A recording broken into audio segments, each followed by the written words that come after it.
Hello friends, welcome to sincere study YouTube channel में आप सभी का बहुत बहुत स्वागत है। जैसा कि आप सबों को पता है कि हम लोग रामबाण सीरीज एक चला रहे हैं, उसमें क्या करना है, 2 क्लास में एक चैप्टर को हम लोग खत्म कर रहे हैं।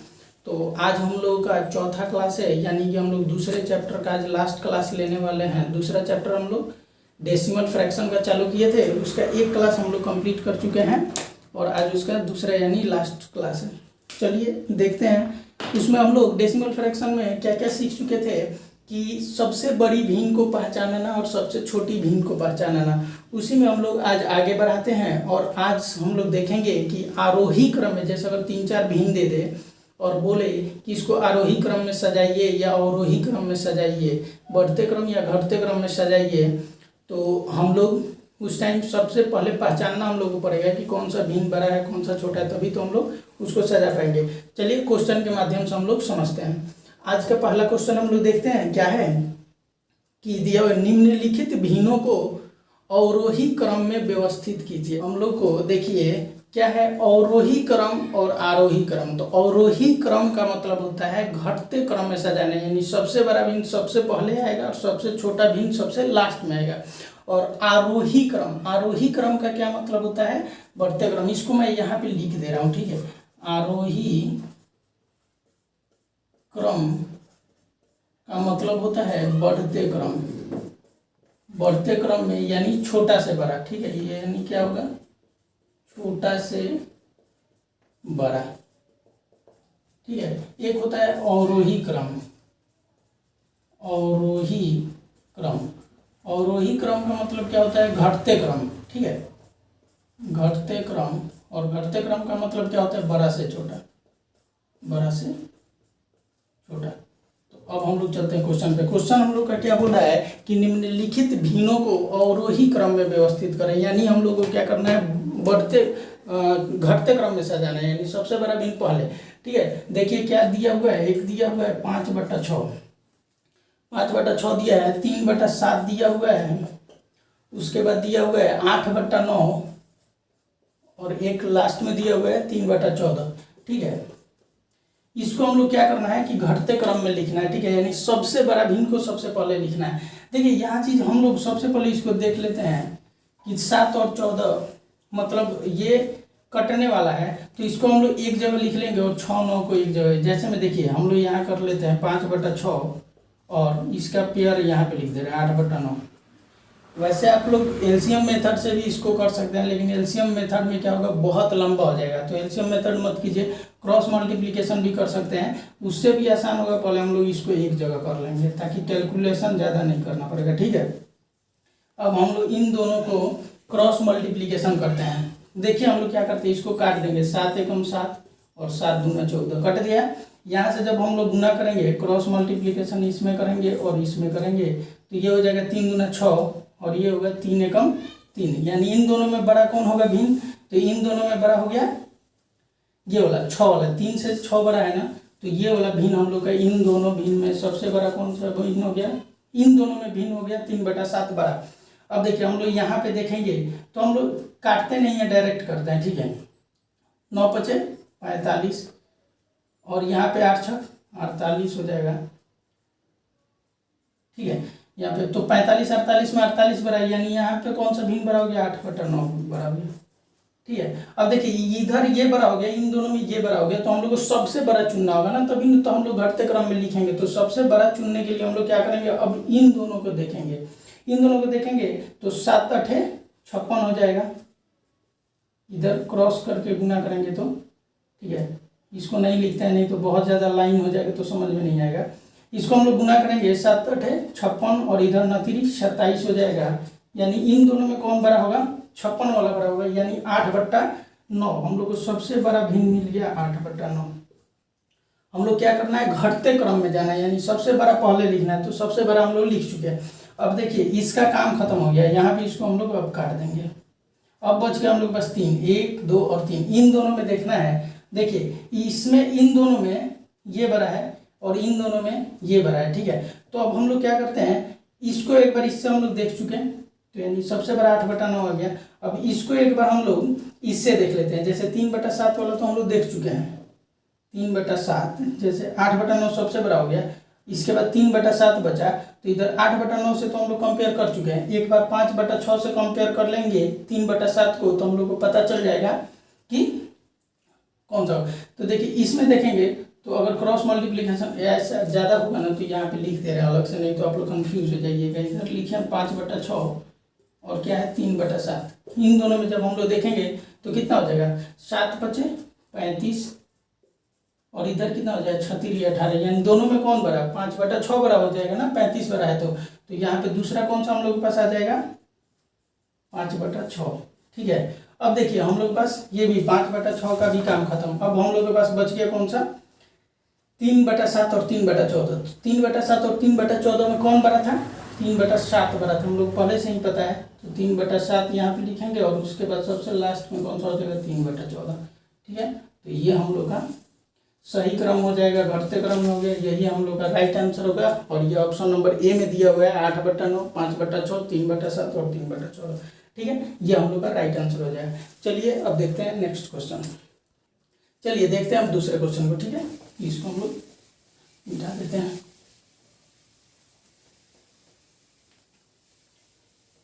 इसको यहाँ पे लिखे रहने देते हैं। ठीक है, ठीक है, चलिए देखते हैं अब हम लोग दूसरा क्वेश्चन। दूसरा क्वेश्चन क्या दिया हुआ है कि निम्नलिखित में कौन सा अवरोही क्रम में है, यानी फिर से हम लोग को घटते क्रम में लिखना है। ठीक है, अवरोही क्रम में, और ऑप्शन क्या दिया हुआ है 2/3,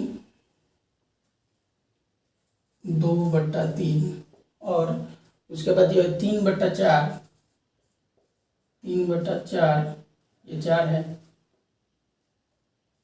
3/4, उसके बाद है 4/5 और है 1/2। ठीक है, ये हम लोग के पास ऑप्शन है, और इसको हम लोग को अवरोही क्रम में लिखना है, यानी सबसे बड़ा सबसे पहले लिखना है और उसके बाद छोटा लिखना है। एक काम करते हैं, यहाँ पे हम लोग एलसीएम आसानी से ले सकते हैं, थोड़ा इजी रहेगा। तो एलसीएम अगर हम लोग लेंगे तो कितना हो जाएगा, 3, 4, 5 और 2 का एलसीएम लेंगे। तो देखिए एक चीज़ आपको बता रहे हैं, एलसीएम लेने का सबसे शॉर्टकट मेथड ये होता है कि जैसे जो सबसे बड़ा हो ना उसको हम लोग गुना करते जाते हैं, इसका गुणज लिखते जाते हैं। ठीक है, गुणज बोल दीजिए या पहाड़ा बोल दीजिए, यानी 5 का, और अगर चारों से कट गया तो वही हम लोग का एलसीएम होता है। अगर 5 हम लोग लेंगे तो नहीं कटेगा, 4 से 3 से 5 दूना क्या होता है 10, 10 कट रहा है क्या, 4 से नहीं कट रहा है, तो फिर हम लोग आगे जाएंगे 15 नहीं कटेगा, 4 से 20, 20 4 से कटेगा लेकिन 3 से नहीं कटेगा। ठीक है, वैसे अगर 25, 30 ऐसे करते हम जाएंगे तो हम लोग 60 अगर जाएंगे तो क्या होगा, 60 2 से भी कटेगा, 5 से भी कटेगा, 4 से भी कटेगा और 3 से भी कटेगा, यानी इन सब का एलसीएम क्या हो जाएगा 60 हो जाएगा। ठीक है, हम लोग यहाँ पे लिख दे रहे हैं एलसीएम कितना होगा 60 होगा। तो जब 60 अगर हम लोग एलसीएम आ गया, एलसीएम 60 आ गया, तो हम लोग क्या करेंगे, यहाँ पे एलसीएम लिख लीजिए 60। अब देखिए यहाँ पे 20 3 60 होगा ना, तो यानी 20 होगा, तो 20 में 2 से गुना करेंगे तो कितना हो जाएगा 40। ठीक है, कॉमा दे करके एक ही में लिख दे रहे हैं। यहाँ देखिए 15 चौका 60, यानी 15 है, 15 को 3 से गुना करेंगे तो कितना हो जाएगा 15 3 45, 5 से 60 को करेंगे तो कितना 12 5 60, 12 में 4 से गुना करेंगे कितना हो जाएगा 48। ठीक है, अब देखिए 2 से करेंगे तो 60 में यानी 30 होगा, 30 में 1 से गुना करेंगे यानी 30 हो जाएगा। ठीक है, तो यानी अब देखिए यहाँ से हम लोग को क्या लिखना है, अवरोही क्रम में लिखना है, यानी सबसे जो बड़ा होगा उसको सबसे पहले लिखना है। तो इसमें सबसे बड़ा कौन सा है 48 है, 48 वाला कौन सा है, यानी 4/5, 4/5 हम लोग का हो जाएगा सबसे बड़ा भिन्न। उसके बाद देखिए 48 छोटा कौन सा है 45, यानी 45 किसका है 3/4 का, यानी उससे छोटा कौन हो जाएगा 3/4। उसके बाद क्या होगा 40 वाला, 40 यानी 2/3, 2/3, और सबसे छोटा कौन सा होगा 30 है, 30 का क्या है 1/2, यानी हम लोग का ये क्रम जो है ये सही क्रम है। और ऑप्शन नंबर कितना में दिया हुआ है सी, ऑप्शन नंबर सी इसका राइट आंसर हो जाएगा। 4/5, 3/4, 2/3 और 1/2। तो देखिए एलसीएम मेथड से एलसीएम हम लोग कब लेते हैं पता है, जब छोटा छोटा संख्या दिया होगा। अगर यहाँ पे मान लीजिए 77 यहाँ पे दे दे 67, तो हम लोग उस एलसीएम से तो नहीं करेंगे, तो हम लोग उस टाइम पे क्या करते हैं क्रॉस मल्टीप्लिकेशन वाला या फिर कोई अन्य जितना भी हम लोग आपको बताए हैं उस सब से हम लोग सॉल्व करते हैं। ठीक है, तो ये क्वेश्चन आशा करता हूँ कि आप लोग अच्छा से समझ गए होंगे। तो अगर इस टाइप का क्वेश्चन आएगा तो आप लोग आराम से बनाएंगे। चलिए अब देखते हैं अगला क्वेश्चन।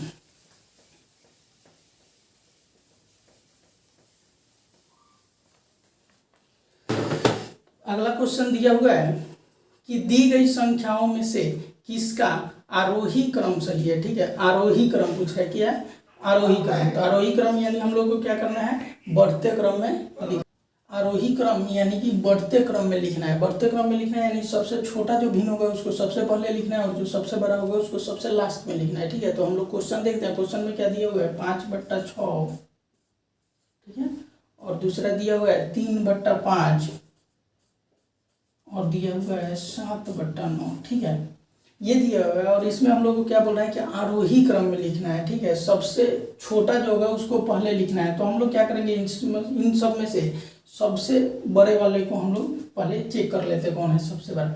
देखिए हम लोग एलसीएम से भी कर सकते हैं क्योंकि छोटा छोटा अंक है, या फिर क्रॉस मल्टीप्लिकेशन भी करके कर सकते हैं। अगर इसमें हम दोनों को देखेंगे, इन दोनों में सबसे बड़ा कौन है, तो ये देखिए 25 और इधर हो गया 36 18, यानी कौन बड़ा है 5/6 बड़ा है। ठीक है, देखिए 5/6 बड़ा है इसमें इन दोनों में, लेकिन अभी हम लोग 7/9 से कंपेयर करेंगे तब हम लोग पता चलेगा कि सबसे बड़ा कौन है। तो 7/9 से जब हम लोग कंपेयर करेंगे इसको, तो इसमें क्या होगा 9×5 = 45 और इसको क्रॉस करेंगे तो 7×6 = 42, यानी कि सबसे बड़ा भिन्न कौन सा है हम लोग का 5/6। ठीक है, समझ में आ गया ना। इन दोनों में बड़ा है 5/6 और इससे हम लोग जब कंपेयर किए तो पता चला कि ये 5/6 इससे भी बड़ा है, यानी कि सबसे बड़ा कौन सा हो गया 5/6। तो 5/6 को हम लोग लिख देंगे, छोटा से बड़ा लिखना है ना, तो 5/6 को हम लोग सबसे लास्ट में लिख देंगे। ठीक है, सबसे बड़ा है। अब हम लोग क्या करना है कि इससे छोटा देखना है, तो इससे छोटा यानी 5/6 हम लोग लिख दिए, तो इसको काट दीजिए। अब हम लोग बच गया 3/5 और 7/9। इन दोनों में देखना है कि इनमें बड़ा कौन है। तो जब हम इन दोनों में देखेंगे तो इसको हम लोग क्रॉस मल्टीप्लीकेशन करेंगे तो ये कितना हो जाएगा 29 27 और ये होगा 5 7 35। ठीक है, इधर देखिए 29 27 होगा और इधर 5 7 35 होगा, तो 27 और 35, तो कौन बड़ा है 35 बड़ा है ना, यानी कि 7/9 इन दोनों में बड़ा होगा। तो इसके बाद कौन सा आएगा, इससे छोटा कौन होगा 7/9। तो यहाँ पे हम लोग लिख देंगे 7/9 और सबसे छोटा कौन सा हो जाएगा, एक ही तो बचा हुआ है 3/5, यानी कि ये सबसे छोटा हो जाएगा। तो ये हम लोग का राइट आंसर हो जाएगा। और देखिए ऑप्शन नंबर कितना में दिया हुआ है, ऑप्शन नंबर सी में दिया हुआ है 3/5 7/9 और 5/6। ठीक है, ये हम लोग का सही आंसर है। आशा करता हूँ कि आप लोग समझ पा रहे होंगे। ठीक है, कुछ नहीं है इसमें, क्रॉस मल्टीप्लिकेशन मेथड अप्लाई कीजिए, या फिर अगर आप लोग एलसीएम आसान लग रहा है तो एलसीएम से कर लीजिए। ठीक है, आसानी से हो जाएगा। ठीक है, चलिए देखते हैं अब अगला क्वेश्चन। अगला क्वेश्चन क्या दिया हुआ है, अगला क्वेश्चन दिया हुआ है कि दी गई संख्याओं में से किसका आरोही क्रम सही है। यानी फिर से हम लोगों को क्या दिया हुआ है आरोही क्रम। ठीक है, आरोही क्रम में लिखना है। तो हम लोग पास दिया हुआ है कोई भी, देखिए कोई भी हम लोग एक ऑप्शन लेकर के चलते हैं। देखिए आप लोग को बता रहे हैं, जैसे चारों ऑप्शन में दिया हुआ है, चारों में से हम लोग कोई भी एक ऑप्शन उठा रहे हैं, लेकिन मैं क्या करूँ, मैं सिर्फ पहला वाला ऑप्शन उठा रहा हूँ। ठीक है, क्योंकि अधिकतर आप पहला वाला उठाइएगा, हो सकता है कि पहले में ही सही मिल जाए, इसलिए हम पहला वाला ऑप्शन फिर से लेकर के चल रहे हैं। और पहला ऑप्शन क्या दिया हुआ है 5/8 11/16 और उसके बाद दिया हुआ है 5/8 और 19/24 है। ठीक है, 19/24 दिया हुआ है।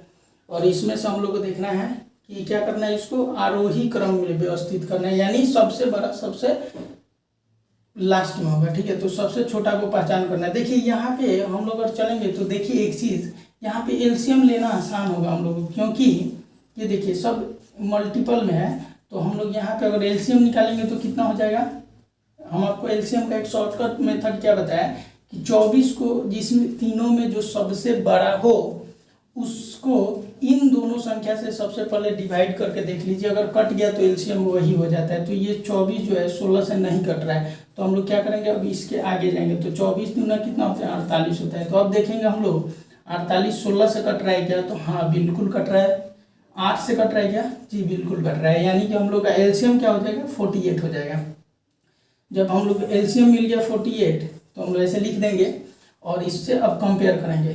तो इसको अब 8 छक कितना होता है 48, 6 आया और 6 से 5 में गुना करेंगे तो कितना हो जाएगा 30 हो जाएगा। उसी तरह से 16 से 48 में भाग देंगे तो कितना आएगा 3, और 3 में 11 से गुना करेंगे तो कितना हो जाएगा 33। ठीक है, उसी तरह 24 से जब भाग देंगे तो होगा 2, और 2 में 19 से गुना करेंगे तो कितना हो जाएगा 38 हो जाएगा। ठीक है, हम लोग को क्या लिखना है, आरोही क्रम में लिखना है। आरोही क्रम यानी सबसे छोटा पहले रह जाएगा, सबसे बड़ा लास्ट में, यानी कि बढ़ते क्रम में लिखना है। तो बढ़ते क्रम में हम लोग लिखेंगे तो सबसे छोटा कौन सा है 30, यानी 30 का कौन सा है 5/8। तो हम लोग का सबसे छोटा कौन सा हो जाएगा 5/8। इससे बड़ा हम लोग को लिखना है तो इसके बाद कौन सा होगा 33, यानी 11/16, और इससे बड़ा यानी 38 किसका है 19/24, यानी कि सबसे जो बड़ा होगा वो 19/24 होगा। और ऑप्शन में देखेंगे तो हम लोग का ऑप्शन नंबर सी बिल्कुल सही है, ये इसका राइट आंसर होगा आरोही क्रम में। आशा करता हूँ कि आप लोग समझ रहे होंगे। थोड़ा ज़्यादा मैं इसलिए आप लोगों को प्रैक्टिस करवा दे रहा हूँ ताकि आप लोग फिर इसको कभी भूल ना पाए। ठीक है, चलिए देखते हैं अगला क्वेश्चन क्या दिया हुआ है। देखिए इस सब को मैथ क्या है, प्रैक्टिस का चीज़ है। जितना ज़्यादा प्रैक्टिस किया जाएगा उतना ज़्यादा हम लोग का माइंड बैठेगा, तो इसीलिए मैं थोड़ा क्वेश्चन लेकर के आया हूँ।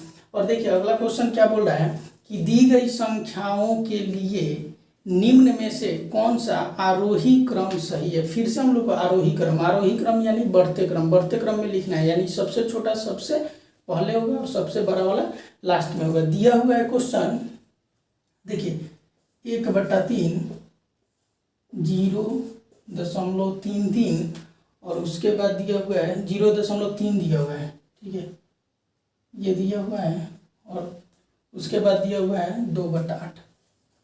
अब देखिए इसमें से हम लोग को निकालना है कि बड़ा कौन है, मतलब आरोही क्रम में सजाना है। तो हम लोग को सबसे बड़ा वाला और सबसे छोटा वाला को पहचान करना है।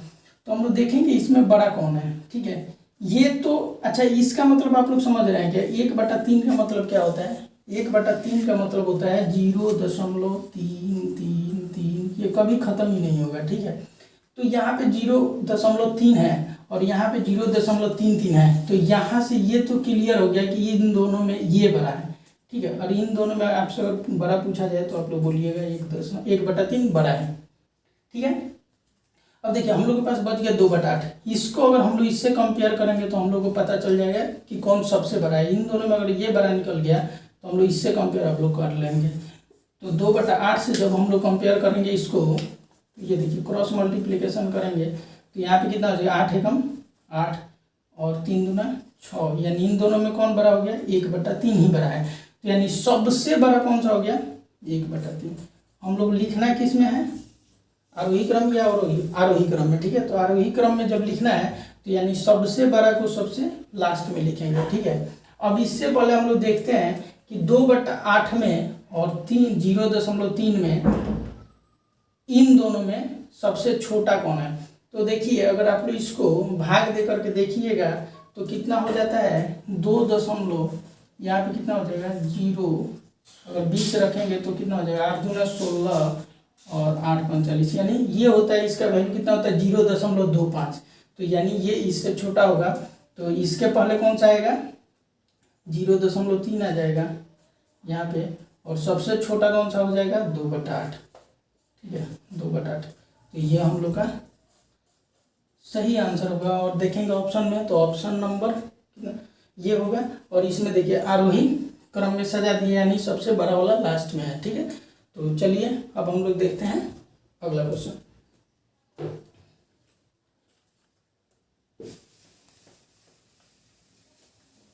देखिए बहुत ही आसान है। अब आप लोगों को थोड़ा आसान लग रहा होगा, इसमें ज़्यादा कुछ देखना नहीं है, 2-3 कॉन्सेप्ट है उसको आप लोग माइंड में रखिएगा तो आराम से आप लोग इस क्वेश्चन को बना सकते हैं, बहुत ज़्यादा हार्ड नहीं है। अब देखिए ये सब आप लोगों को क्लियर हो गया, भिन्न आप लोग पहचानना सीख गए हैं कि सबसे छोटा भिन्न कौन सा है, सबसे बड़ा भिन्न कौन सा है, आराम से आप लोग पहचान सकते हैं। और हम लोग आरोही क्रम में सजाना, अवरोही क्रम में भी सजाना हम लोग सीख लिए। तो इतना क्वेश्चन इसके लिए बहुत अच्छा है, इससे ज़्यादा हम लोग प्रैक्टिस करेंगे, वीडियो को बहुत ज़्यादा लंबा करने से कोई फ़ायदा है नहीं। तो हम लोग इसको आप लोग घर पे आप लोग प्रैक्टिस कीजिएगा, आसानी से आप लोग बना सकते हैं।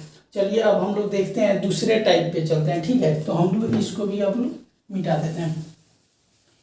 अब देखिए अगला क्वेश्चन देखिए क्वेश्चन क्या दिया हुआ है, क्वेश्चन दिया हुआ है 0.6 0.6 और 6 के ऊपर क्या दिया हुआ है, बार का चिन्ह दिया हुआ है और बोल रहा है कि 0.6 जिसके ऊपर बार है को भिन्न में बदले। इसको हम लोग क्या करना है, भिन्न में बदलना है।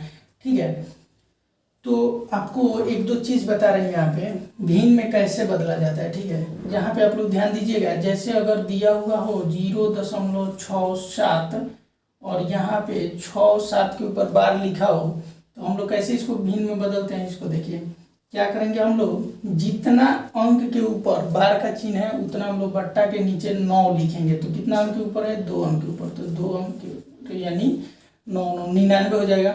और जो संख्या ऊपर दिया हुआ है ना बार के अंदर में उसको हम लोग ऊपर लिख देते हैं। ये होता है हम लोग का, ऐसे भिन्न में बदलते हैं। ठीक है, दूसरा हम आपको एक चीज़ बता रहे हैं, जैसे यहाँ पे 0.23 और 3 के ऊपर बार का चिन्ह दिया हो, तो जब 3 के ऊपर बार का चिन्ह दिया होता है तो इसको हम लोग क्या करते हैं, सिर्फ 3 के ऊपर है, 2 के ऊपर नहीं है, हम लोग क्या करेंगे, बट्टा का चिन्ह देंगे, जितना अंक के ऊपर बार का चिन्ह है उतना नीचे 9 लिखेंगे। तो यहाँ नीचे कितना आ जाएगा, 9 आएगा। ठीक है, एक 9 आएगा। और देखिए जो संख्या बचा हुआ है यानी दशमलव के बाद कितना अंक है, 2 अंक, लेकिन 1 के ऊपर बार है तो एक तो 9 लिख दिए, लेकिन एक अभी भी संख्या बचा है तो जो बार के अंदर नहीं हो और दशमलव के बाद हो तो उसके लिए हम लोग 0 लिखते हैं। तो एक अंक 2 बचा हुआ है तो इसके लिए हम लोग 1 0 लिख देंगे। नीचे कितना हुआ, 90। ऊपर अब हम लोग क्या करेंगे, पूरा संख्या लिख देते हैं। तो पूरा संख्या कितना है, 23, और जिस अंक के ऊपर बार नहीं है उसको हम लोग घटा देते हैं। तो इसमें से 2 हम लोग घटा देंगे तो कितना हो जाएगा, 21/90। ठीक है, ये इसका आंसर हो जाएगा। देखिए समझने के लिए एक और आपको बता रहे हैं, एक और आपको बता दे रहे हैं। यहाँ पे मान लीजिए दिया हुआ है 0.645 और 45 यानी 4-5 के ऊपर बार का चिन्ह दिया हुआ है और इसको भिन्न में लिखना है।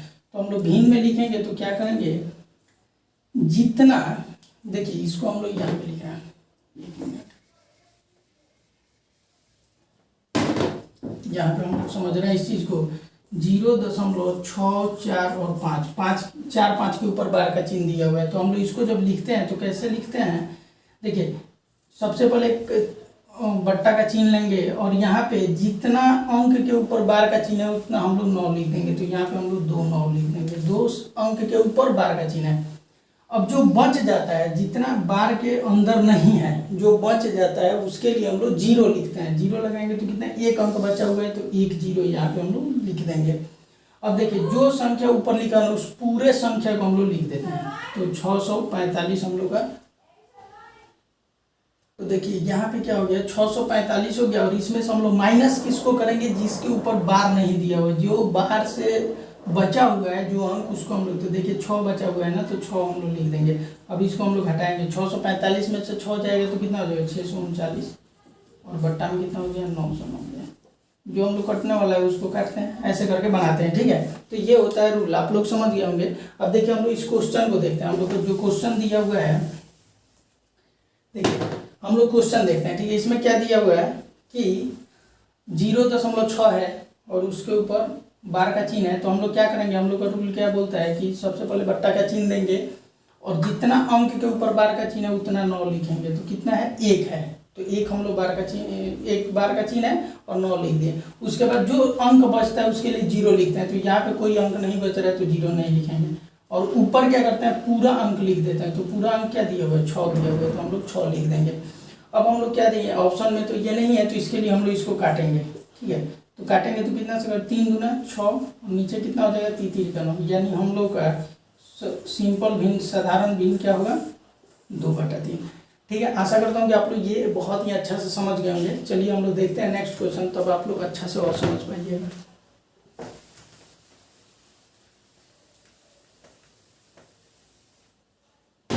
देखिए दूसरा क्वेश्चन क्या दिया हुआ है, दूसरा क्वेश्चन दिया हुआ है कि 0.02 0.0236 के ऊपर क्या दिया हुआ है, बार का चिन्ह दिया हुआ है। और ये बोला है इसको सरलतम रूप में लिखने पर प्राप्त साधारण भिन्न क्या होगी, यानी इसको साधारण भिन्न के रूप में लिखना है। ठीक है, तो हम लोग इसको साधारण भिन्न में लिखेंगे। देखिए आप लोग क्या बोले हैं कि जितना अंक के ऊपर बार का चिन्ह है उतना हम लोग नीचे बट्टा में 9 लिखेंगे। तो बार का चिन्ह 2 अंक के ऊपर है तो हम लोग 2 9 लिख देंगे। बचा हुआ कितना है, 2 अंक बचा हुआ है दशमलव के बाद, जिसके ऊपर बार का चिन्ह नहीं है तो उसको हम लोग 2 जीरो उसके लिए हम लोग लिख देंगे। ठीक है, ऊपर हम लोग क्या करते हैं कि जितना संख्या होता है ना सब लिख देते हैं। तो यहाँ पे क्या है 2 3 6 यानी 236 है, इसको लिख दिए। और घटाते किसको है, जो बार के चिन्ह से बाहर हो। तो यहाँ देखिए 2 के ऊपर कोई भी बार का चिन्ह नहीं है, तो इसलिए हम लोग यहाँ पे 2 लिख देंगे। 2 को हम लोग जब घटाएंगे तो ये हो जाएगा 236 में से 2 जाएगा 234। देखिए यहाँ पे कितना हो गया 234 और बट्टा में कितना हो गया 9900। अब हम लोग इसको काटेंगे, देखिए कितना से कट रहा है 4 और 3 7 और 2 9 यानी 9 से कट रहा है। ठीक है, तो 9 से कटने का नियम क्या होता है कि विभाजित 9 का विभाजिता का नियम होता है कि वैसी संख्या जिसके सभी अंकों का योग अगर 9 से विभाजित हो रहा है तो वो पूरा संख्या 9 से विभाजित होता है। तो यानी हम लोग यहाँ पे जोड़ेंगे तो 4 और 3 7 और 2 9। 9 से ही हम लोग डायरेक्ट क्यों ट्राई किए, क्योंकि नीचे हम लोग को दिख रहा है कि 9 से कटने वाला है। तो इसको हम लोग देखें तो 9 से काटेंगे तो 9 दूना 18 और बचा कितना 5 और 4 54, तो 9 छक 54 यानी 26 हो जाएगा। नीचे हम लोग काटेंगे तो 1 1 और 00 नीचे आगे इतना। अब हम लोग इसको काटेंगे 2 से तो ये हो जाएगा 13 बार में जाएगा 13 दूना 26 और यहाँ पे कितना हो जाएगा 550 हो जाएगा। ठीक है, तो यानी हम लोग का भिन्न जो होगा वो कौन सा आ जाएगा 13/550। 13/550 जो होगा हम लोग का राइट आंसर होगा, जो कि ऑप्शन नंबर डी में दिया हुआ है। ठीक है, तो मैं आशा करता हूँ कि ये अब आप लोग आराम से समझ गए होंगे। इसके पे आप लोग प्रैक्टिस कीजिएगा तो अच्छा से समझ पाइएगा। वैसे ये बस इतना ही काफ़ी है, इतना अगर आप लोग प्रैक्टिस कर लेते हैं, जितना मैं वीडियो में करवा रहा हूँ इतना आप लोग अगर कर लें तो ये मोर देन सफिशियंट है आप लोग के एग्जाम के लिए। ठीक है, चलिए अब हम लोग देखते हैं अगला क्वेश्चन क्या दिया हुआ है। अगला क्वेश्चन दिया हुआ है कि 7/11 को दशमलव रूप में व्यक्त करें। 7/11 दिया हुआ है और इसको क्या करना है दशमलव रूप में व्यक्त करना है। ठीक है, 7/11 को दशमलव रूप में व्यक्त करना है। तो हम लोग देखिए क्या करते हैं, इसको दशमलव के रूप में यानी हम लोग को भाग देना पड़ेगा। तो भाग हम लोग देंगे 7 में 11 से। ठीक है, यहाँ पे पॉइंट जाएगा क्योंकि 11 से 7 छोटा है, तो यहाँ पे एक 0 आ जाएगा। ठीक है, 0 आया। अब हम लोग काटेंगे तो 11 6 बार में जाएगा यानी 66 होगा। तो घटाएंगे तो कितना आएगा 4, 10 में से 6 गया 4, 6 में से 6 यानी कट गया। यहाँ पे अब हम लोग 0 यहाँ पे जाएगा। अब काटेंगे तो कितना बार में कटेगा, तो 11 तिया 33 यानी यहाँ पे 7 आ गया, 10 में से 3 गया 7 और इधर 3 में से 3 गया यानी कट गया। अब फिर अगर हम लोग आगे ले जाएंगे तो यहाँ पे 0 लिखेंगे तो फिर 6 से जाएगा। यहाँ पे देखिए अगर हम लोग 0 लिखते हैं तो फिर से 11 6 66, फिर से यहाँ पे 4 आएगा। फिर हम लोग 0 दे के अगर काटेंगे तो ये होगा, तो फिर 11 3 कितना हो जाएगा 33 यानी कितना आ गया यहाँ पे 7 आ गया फिर से।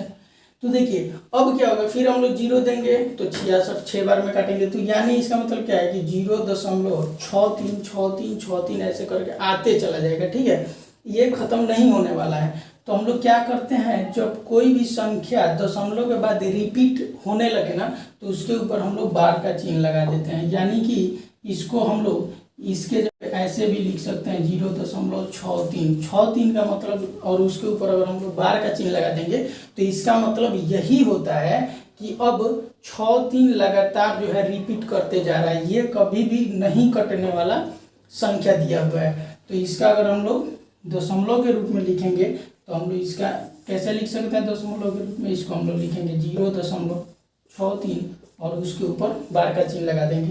देखिए यहाँ पे बार का चिन्ह लगाने का मतलब 63 बार बार रिपीट हो रहा है। अगर मान लीजिए आपसे बोलूँ मैं कि 2.34 और मान लीजिए 2 1 ऐसे ही कुछ भी मतलब अपने मन से दिए हुए हैं, और इसके ऊपर अगर इसके ऊपर हम सिर्फ 2 1 के ऊपर अगर बार का चिन्ह लगा रहे हैं तो इसका मतलब क्या है कि 2 1 2 1 ऐसे रिपीट होते जाएगा। ठीक है, अगर पूरा अंक के ऊपर अगर लगा देंगे बार का चिन्ह तो उतना रिपीट हो रहा है। ठीक है, तो इस चीज़ को आप लोग समझिएगा। 63 के ऊपर अगर बार का चिन्ह लगा हुआ है तो इसका मतलब 63 बार बार रिपीट होने वाला है।